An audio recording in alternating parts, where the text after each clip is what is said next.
Hello, everybody, and welcome to the May 24th Trips and Traps. I'm Andy Serling, joined by Eric Donovan. Spring meet here at beautiful Belmont Park in full swing. We'll get 5 races for you on this episode. We'll start off with some races for the weekend, nothing from during the week, but we'll take a look at the second race from Saturday, a maiden special weight for 3-year-olds and up, going 7 furlongs. A race looked like it had a lot of talent in it. Yeah, these are races, I think one of the themes of today's shows are races where horses had trips, but dynamics played a big role in the way the races ended up finishing, and the trips or the maybe somewhat mitigated by the dynamics, and this one fits that bill. Definitely fits that bill. This horse loved to run, comes away in a decent enough spot, just gets pretty much skunked down on the rail for most of the way in here, and riders doing everything he can to keep him up into contention, but horses are going to make it a little tight on him. He's going to have to steady out in a couple spots in here, and this is the kind of race where you just can't have this happen because there were just too many good horses in here. You can't overcome this kind of trouble Love to Run's going to get through. Well, I agree. Obviously, you can't have this kind of trouble because you'll see that Love to Run is in that position, and you see him steadying already, and now it just gets worse and worse, and he ends up getting steadied and shuffled completely back to last. Now, the race was run in a manner where if he had been well back, getting a comfortable trip, it wouldn't have necessarily hurt him. But when you see right now, as we stop it, and he's all the way back in the back of the picture, he can't be close and be steadied and be taken out of the race and lose that kind of position and be expected to still win. Now, the problem, though, is, Eric, that the race does sort of fall apart. The winner gets an absolutely perfect trip, but the dynamics were in the favor of Love to Run in a sense, but the trip wasn't. The trip wasn't, and you know what? I'm not so sure he doesn't like being down inside there. It looks like he's trying to get out a little bit. His head, is tilted a little bit too. I don't think he really appreciated being down inside either. So from start to finish, I see he doesn't even want to go through down in there until he gets clear of the horse, a 7 horse outside of him. Then he starts to run a little bit, but he was a little timid going down in there. I think this horse is better with an outside post and would have been better off served trying to come from farther back in here. But a horse that we've seen a lot and has run some good races. This is his 6th career start right now, and he's faced some pretty tough customers in most of his races. Yeah, I mean, he lost to that sort of up-and-coming Todd Pletcher horse that won here on Saturday, and obviously he's a horse with talent. He's not a buried horse, but you do have to ask yourself a little bit, how many chances do you want to give this horse, and how much was the trouble mitigated by the dynamics of the race? Did the dynamics make him look better than he is, and is the trouble going to be overrated? I guess all these things get answered when you see what kind of field he's in next time, what kind of price he is. Yeah, I'd imagine he's not going to be too big a price. He can't be, but he certainly didn't have a good trip. No, he did not. Take a look at the 8th race from Saturday now in New York. Bred non-winners of 1 on the turf for fillies and mares. 6 furlongs of distance here. Taking a look at the 4 Chillerette, who breaks toward the back of the pack and gets into some trouble early, and the 1 Scats Lassie, who was up close to the pace. Yeah, I mean, Scats Lassie sort of beat the dynamics of the race. You see Scats Lassie breaking a little bit slow, runs 3rd. Chillerette broke a little slow, a little bit of a steady back there, and somewhat taken back by Rod Ortiz. And to be honest with you, I think it was the right intentions, because this was another race that completely melted down, and this is another situation where Chillerette had that trouble, could easily have won the race with a cleaner trip, but also would have benefited from dynamics. And the race totally falls apart in here. The only horse that is up near the front end that manages to stay on is Scats Lassie, who is coming off the October layoff for trainer Bruce Levine. Just an odd horse, and you guys talked about it during the Daily Prattles. It's an odd horse for Bruce to have a turf sprinter, win first time out, and laid up and everything. Looks like she's a nice one in here, but the way the dynamics of the race unfold in here, it just favors horses from off the pace so much. I think Scats Lassie, second off the layoff, is going to run a lot better. Yeah, I mean, you consider the Speed, who was the 7-2 second choice, actually finishes 7th. There's Scats Lassie. Now, Chillerette is all the way there in the back of the pack, getting ready to launch her run.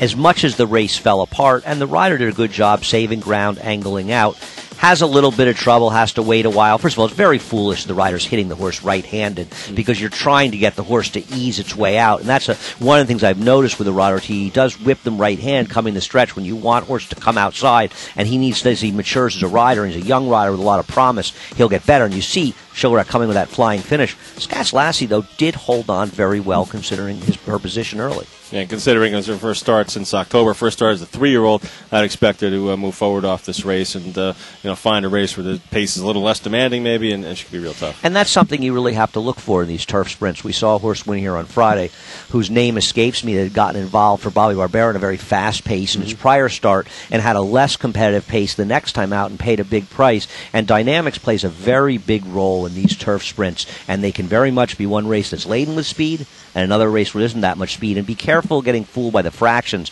because you see the fractions here, 21-3, 44-3. They are fast, but you'll see a lot of 21 and changes. It's not, relatively speaking, that quick in turf sprints. And just to add a final note on Scats Lassie, a horse that came from off the pace in both of her starts as a 2-year-old, so maybe she was just a little bit fresh and up on the bridle a little bit this day, but we expect her to move forward next time out. She's probably the one that does better. Chillerette, today was kind of the day, and a 10-1 especially, not that she can't win the next time she runs. Next race we'll bring you is from Sunday. It's the third race, a New York bred maiden claiming race for fillies and mares going 6 furlongs in the dirt. We're taking a look at the 2 I bid. Yeah, Ibid is going to be the kind of horse that takes a lot of money in a subsequent start. And you see right away, she's steady and coming out at the start immediately in this race, and that gives us some problems. But we'll pick it up in about a furlong, as you'll see a much, much more substantial steady. And this is a steady that was caught very accurately by the chart caller, who does such an exceptional job. You see Ibid going between horses. The steady is serious. The steady is serious. Also put in the chart comment was the fact that this one was pretty green. She definitely, after steadying, does not react well. It's not like she just lost a couple lengths. Her head's still getting thrown up in the air, and she just doesn't like being in behind horses and in that bit of traffic. She drops back here and doesn't really get back into the groove of things for a little while here.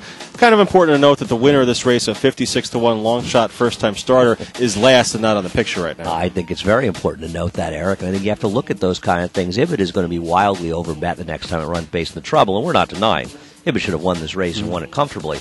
The question is, do you want the horse second time out? And how short a price do you want on a horse that, A, seems to have some bad tendencies? You see Ibid getting there in the picture, but just want to point out, here's the eventual winner back there, as you said, a 56-1 from the low-profile connections.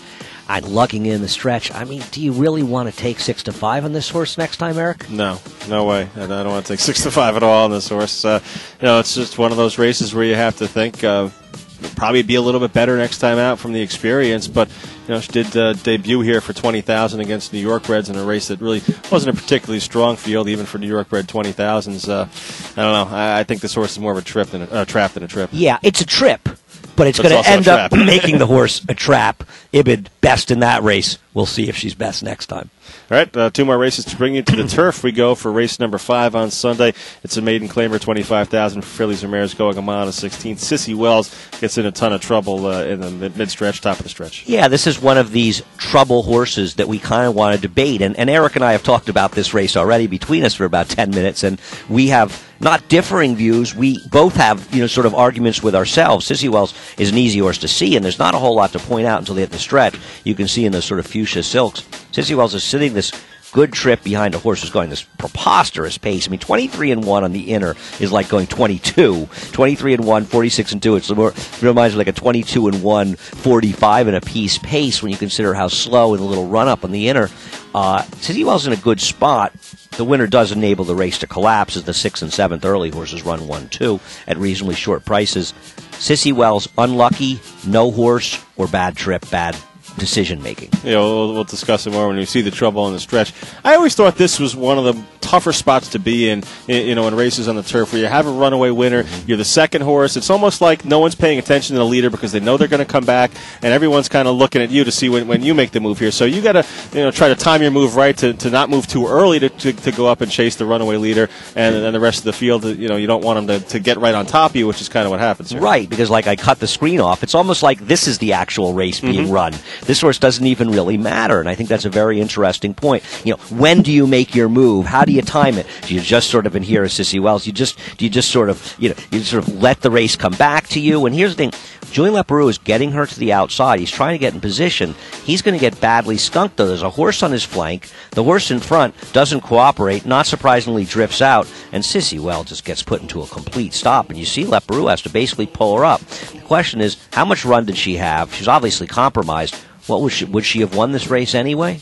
She doesn't make any run after the trouble either. She never gets back on track. Perhaps, if you want to say something that the rider could have done differently, maybe he should have just moved a little sooner and just try to get by that horse. It's a tough spot to be in. It's a lot easier to say it right now when we're watching the race over. It's a tough call to make in the heat of the moment, though. No, I agree with you. It's a very, very tough position. It's much easier to be sitting. I like when I watch these races when my horse is sitting back and last, sometimes unencumbered and can make that clean run. You're right. He got caught in a tough spot. I tend to think this horse was not going going to be a major winner place factor in here at the very most. And we'll see coming back next time. Another horse that's going to take money off real trouble, but perhaps not perceived trouble, but perceived that it cost her more than it did. Yeah, it definitely cost her momentum, that's for sure. Not so sure she would have even been top two in the race, though. I don't disagree. And I just feel like she's a horse that's going to get overbet because of that next time. I agree. One more race to bring you. This week's Trips and Traps, a maiden special weight for fillies and mares going 7 furlongs, race number 6 on Sunday. Well, in the keeping of the Joe Obvious theme that we have going here on Trips and Traps today,